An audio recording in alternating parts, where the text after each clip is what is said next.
고린도전서 12장 12절을 제가 먼저 읽겠습니다. 몸은 하나인데 많은 지체가 있고 몸의 지체가 많으나 한 몸임과 같이 그리스도도 그러하니라.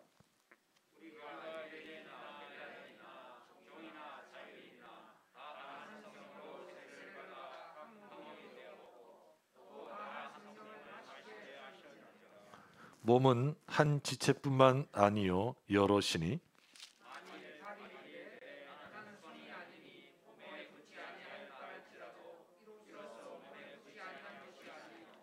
또 귀가 이르되 나는 눈이 아니니 몸에 붙지 아니하였다 할지라도 이로써 몸에 붙지 아니한 것이 아니니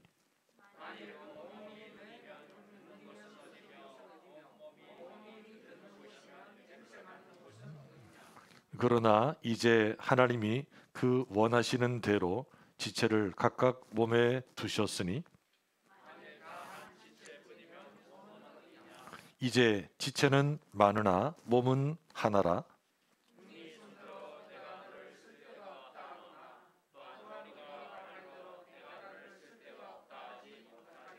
그뿐만 아니라 더 약하게 보이는 몸의 지체가 도리어 요긴하고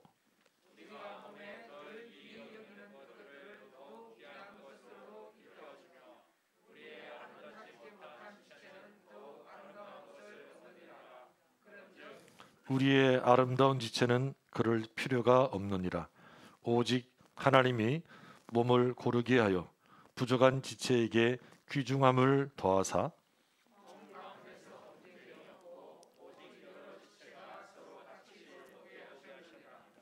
만일 한 지체가 고통을 받으면 모든 지체가 함께 고통을 받고 한 지체가 영광을 얻으면 모든 지체가 함께 즐거워하느니라.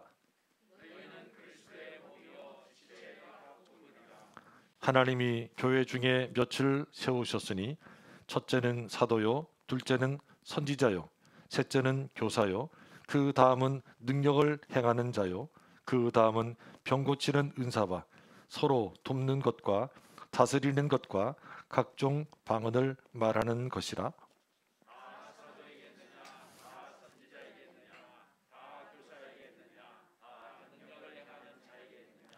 다 병 고치는 은사를 가진 자이겠느냐? 다 방언을 말하는 자이겠느냐? 다 통역하는 자이겠느냐?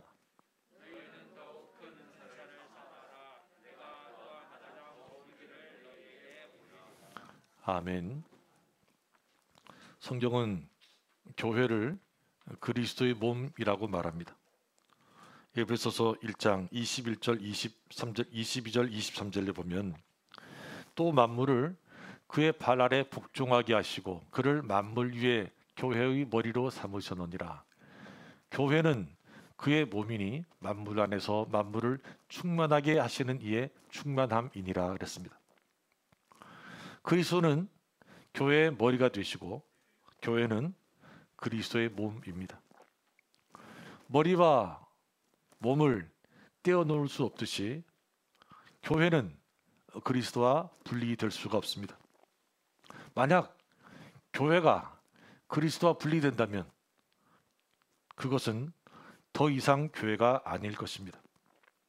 다시 말해서 어떤 교회가 그리스도의 뜻과 다른 상관없는 일을 하거나 행동을 한다면 그 교회는 교회라고 할 수 없을 것입니다. 교회의 존재 목적은 그리스도의 뜻을 나타내고 이루는 것입니다.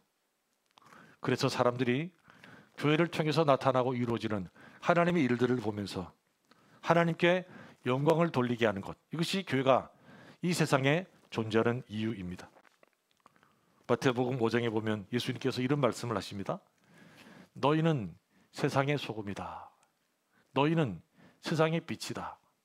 이같이 너희 빛이 사람 앞에 비치게 하여 그들로 너희 착한 행실을 보고 하늘에 계신 너희 아버지께 영광을 돌리게 하라. 여러분, 우리가 세상에서 소금으로 살고 세상에서 빛으로 살면 하나님께서 우리를 통해 영광을 받게 되실 것입니다. 옆에 분에게 이렇게 말합시다. 당신은 세상의 소금입니다. 당신은 세상의 빛입니다. 우리는 세상의 소금이고 세상의 빛입니다.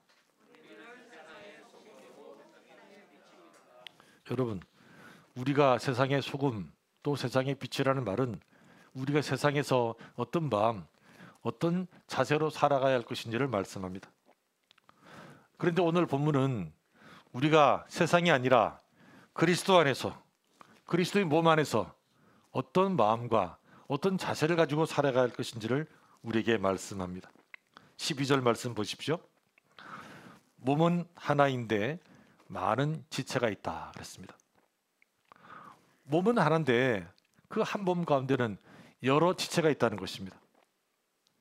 그리고 몸의 지체가 많지만 그 여러 가지 지체들이 함께 모여서 그리스도의 몸인 교회를 이룬다는 것입니다. 너무 당연한 말이고 지극히 평범한 말입니다. 그런데 이 말씀이 고린도전서 12장에 쓰여질 당시에는 단순한 문제가 아니었습니다. 여러분 13절 말씀을 보십시오.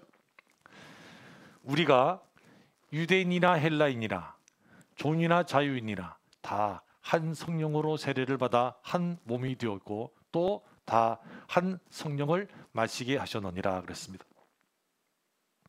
한 성령을 받아서 세례를 받아서 한 몸이 된 것입니다. 그런데 어떤 사람이 한 몸이 되었는가 하면 유대인과 헬라인이 한 몸이 되었고 종과 자유인이 한 몸이 되었다는 것입니다. 헬라인은 유대인을 말하는 것이죠. 유대인들의 생각은 자기 말고는 다 이방인이에요. 그런데 이방인을 유대인들은 어떻게 생각했는가 하면 자기들은 하나님의 선택을 받은 민족이기 때문에 다른 민족은 훨씬 열등하고 짐승이라고 말을 하지 않았을 뿐이지 그냥 사람이 아닌 그런 존재로 이방인들을 취급했습니다. 유대인들이 사마리아인들을 어떻게 대우했는지를 보면 잘 알 수 있습니다. 또 여러분 노예와 노예의 주인을 상상해 보십시오. 2000년 전에 2000년 전 노예는 주인의 소유물이었습니다. 주인이 죽일 수도 있고 팔 수도 있고 주인이 마음대로 할 수 있는 그런 존재였습니다. 그런데 이 성경에 보면 유대인과 이방인이 하나가 되었다는 것입니다. 또 종과 그 종의 주인이 한 몸이 되었다는 것입니다. 우리나라 초대 교회사를 보면 이제 막 복음이 전해질 때 양반도 복음을 듣고 교회에 나오고 당시 아주 종들 머슴들도 복음을 듣고 교회에 나왔습니다. 근데 교회에서 이제 형제 자매라고 하니까 이걸 견디지 못하는 사람들이 있었어요. 어떻게 머슴하고 내가 한 형제인가? 그래가지고 우리는 이 머슴들과 함께 예배를 드릴 수 없다. 양반들만 예배를 드리는 그런 교회가 생기기 시작했어요. 여러분 100년 전 우리나라에서 있었던 일입니다.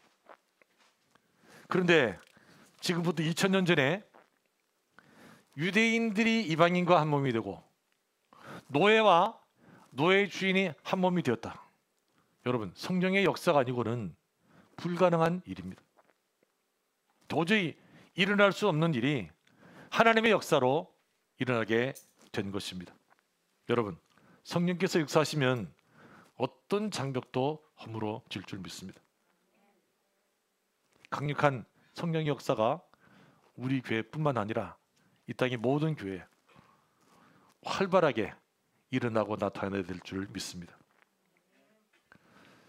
오늘 보면 14절 이하를 보면 몸에는 많은 지체가 있습니다. 몸은 다양한 지체를 필요로 합니다. 발도 필요하고 손도 필요하고 눈도 필요하고 귀도 필요하고 코도 필요하고 다 있어야 합니다.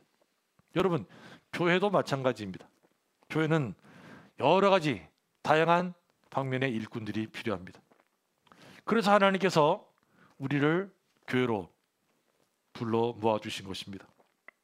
이 표현대로 한다면 어떤 분들은 교회 발로 부르셨고 어떤 분들은 교회 손으로 부르셨습니다. 어떤 분들은 눈으로, 귀로, 코로 각각 우리를 불러주신 것입니다. 그런데 그 다음 말씀이 중요합니다. 18절 19절 말씀 보십시오.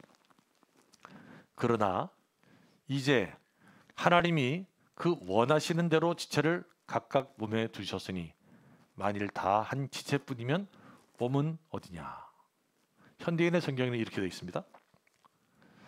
그러나 하나님은 자기가 원하시는 대로 한 몸에 여러 가지 다른 지체를 두셨습니다. 만일 모두 한 지체뿐이라면 몸은 어디입니까? 여러분, 한 몸에 여러 다양한 지체가 있다는 것입니다. 그런데 누가 이렇게 하셨는가 하면 하나님께서 하나님의 원하시는 대로 이렇게 하셨다는 것입니다. 우리는 이렇게 생각할 수 있습니다. 내가 하고 싶은 일을 해야지. 이왕이면 다른 사람이 좀 알아주는 일을 하면 좋겠지. 여러분, 우리가 사람이기 때문에 그럴 수 있습니다. 그렇지만 그럴 수 있다고 해서 그렇게 하면 하나님의 뜻과는 어긋나는 것입니다. 예를 들어서 이왕이면 눈이 돼야지.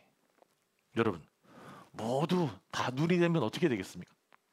머리에도 위에도 눈이 있고 이마에도 눈이 있고 등 뒤에도 눈이 있고 발에도 눈이 있고, 여러분 어떻게 되겠습니까? 지금은 어떤지 모르겠지만 한동안 인턴을 마치신 분들이 가장 선호하는 전문의가 안과였습니다. 안과. 경쟁률도 아주 높았어요. 지금은 제가 잘 모르겠습니다. 근데 여러분, 인턴을 마치고 이제 전문의를 해야 되는데 모든 분들이 다 안과 전문의가 된다고 생각해 보십시오. 본인도 불행해지는 것이고 다른 사람도 불편해지는 것입니다. 다양한 분야에 많은 전문의가 있는 것이 의료에 대한 불안도 사라지게 되고 모두가 행복한 공동체가 되지 않겠습니까? 오늘 본문 20절은 말씀합니다. 이제 지체는 많으나 몸은 하나라. 어떤 몸이 건강한 몸인가? 자기가 맡은 기능을 제대로 감당하는 지체가 많을수록 그 몸은 건강한 몸이 될 것입니다. 하나님께서는 하나님의 뜻대로 교회마다 각각 여러 가지 다른 지체를 두셨습니다. 여러분, 교회가 어떻게 하면 건강한 교회가 될 수 있느냐?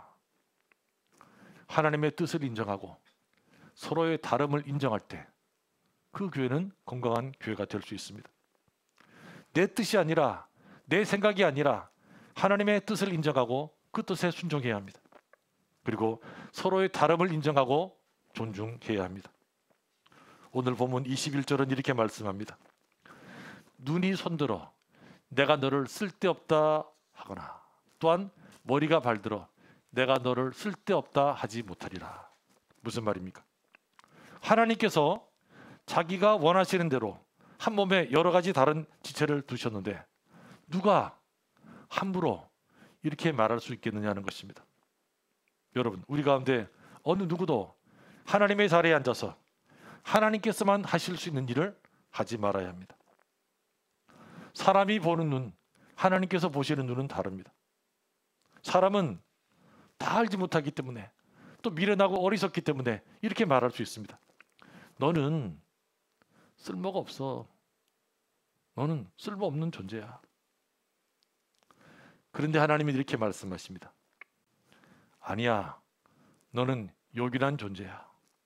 너는 보배로운 존재야.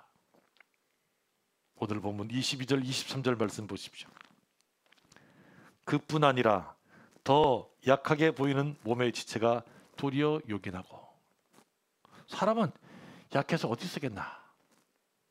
하나님은 아니야. 그 사람이 요긴해. 이렇게 말씀하신다는 것입니다. 우리가 몸에 덜 귀히 여기는 그것들을 더욱 귀한 것들로 입혀주며 우리의 아름답지 못한 지체는 더욱 아름다운 것을 얻느니라. 여러분, 자녀가 많으면 그 자녀 중에는 뛰어난 자녀도 있고 좀 부족한 자녀도 있기 마련입니다. 여러분, 뛰어난 자녀는 부모의 자랑입니다. 그런데 부모의 마음은 부족한 자녀에게 가 있는 것입니다. 뛰어난 자녀가 자랑스럽기는 하지만 좀 부족한 자녀에게 늘 부모는 마음을 두는 것입니다.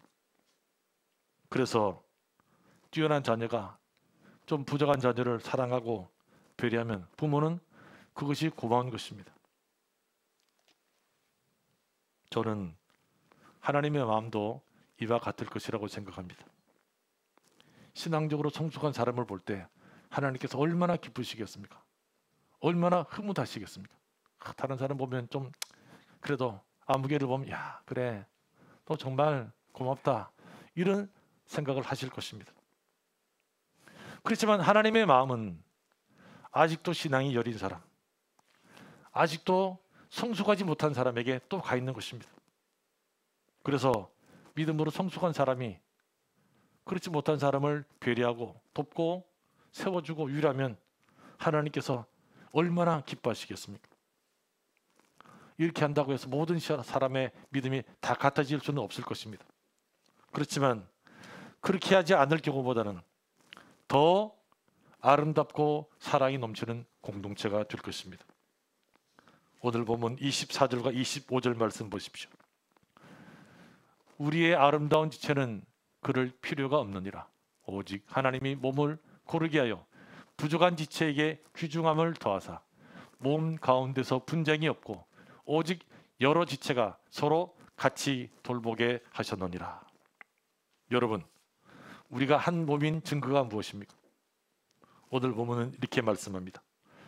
만일 한 지체가 고통을 받으면 모든 지체가 함께 고통을 받고 한 지체가 영광을 얻으면 모든 지체가 함께 즐거워하느니라. 너희는 그리스도의 몸이요 지체의 각 부분이라. 무슨 말입니까? 만약 우리 가운데 한 분이 어려움을 당하고 있다면 다른 분들이 그 고통을 느끼면 한 몸이고 그렇지 않으면 한 몸이 아니라는 것입니다. 또 우리 가운데 어떤 분에게 기쁜 일이 생겼는데 다른 분들이 그 기쁨을 함께 느끼지 못한다면 우리는 한 몸이 아니라는 것입니다. 왜냐하면 한 몸이란 기쁨과 슬픔, 외로움과 고통, 즐거움을 함께 느낄 수밖에 없기 때문입니다. 로마서 12장에 보면 바울은 이렇게 말합니다. 즐거워하는 자들과 함께 즐거워하고 우는 자들과 함께 울라. 한번 저를 따라해 보시겠습니다. 즐거워하는 자들과 함께 즐거워하고 우는 자들과 함께 울라. 다시 해보겠습니다. 즐거워하는 자들과 함께 즐거워하고 우는 자들과 함께 울라. 여러분, 사람에 따라서는 우는 자들과 함께 울기는 쉬운데 즐거워하는 자들과 함께 즐거워하는 것이 힘든 분이 계세요. 또 반대로 즐거워하는 자들과 함께 즐거워하는 것은 쉬운데 우는 자들과 함께 우는 것이 힘든 분도 계세요. 여러분, 우리가 함께 즐거워하고 함께 슬퍼해야지 우리가 한 몸, 그리스도의 공동체가 될 것입니다. 이 고린도전서 12장은 한 몸의 많은 지체를 말씀합니다. 근데 이 12장이 이렇게 끝납니다. 31절. 너희는 더욱 큰 은사를 사모하라. 내가 또한 가장 좋은 길을 너희에게 보이리라. 지체에 대한 이야기, 한 몸에 대한 이야기를 하는데 마지막 절에서 가장 좋은 길을 보여주겠다는 것입니다. 여러분, 가장 좋은 길이 무슨 길입니까? 고린도전서 12장이 끝나고 고린도전서 13장에서 사랑을 이야기합니다. 그래서 고린도전서 13장을 사랑장 이렇게 말합니다. 내가 사람의 방언과 천사의 말을 할지라도 사랑이 없으면 소리나는 구리와 울리는 꽹과리가 되고 내가 예언하는 능력이 있어 모든 비밀과 모든 지식을 알고 또 산을 옮길 만한 모든 믿음이 있을지라도 사랑이 없으면 내가 아무것도 아니요 내가 내게 있는 모든 것으로 구제하고 또 내 몸을 불살에게 내줄지라도 사랑이 없으면 내게 아무 유익이 없다는 것입니다. 여러분, 지체는 많아야 하지만 몸은 하나이어야 합니다. 어떻게 많은 지체가 한 몸을 이룰 수 있습니까? 사랑이 있을 때, 사랑을 하면 우리는 하나가 될 수 있고 한 몸을 이룰 수 있습니다. 많은 지체, 여러 가지 다양한 지체가 문제가 아니라 사랑이 부족한 것, 사랑이 없는 것, 이것이 문제인 것입니다. 사랑이 없으면 지체가 많지 않아도 절대 한 몸이 될 수 없습니다. 그러나 사랑으로 충만하면 지체가 많아도 얼마든지 한 몸을 이룰 수 있는 것입니다. 여러분, 사랑이 무엇입니까? 사랑은 오래 참고, 사랑은 온유하며 시기하지 아니하며, 사랑은 자랑하지 아니하며 교만하지 아니하며 무례히 행하지 아니하며 자기의 유익을 구하지 아니하며 성내지 아니하며 악한 것을 생각하지 아니하며 불의를 기뻐하지 아니하며 진리와 함께 기뻐하고 모든 것을 참으며 모든 것을 믿으며 모든 것을 바라며 모든 것을 견디는 것이 사랑입니다. 이 사랑이 우리에게 있을 때 우리는 그리스도 안에서 한 몸을 이루어 갈 것입니다. 그리고 우리가 한 몸이 될 때 복음으로 교회를 새롭게, 세상을 이롭게 하는 이 귀한 일을 우리가 잘 감당해 나갈 수 있을 것입니다. 기도하겠습니다.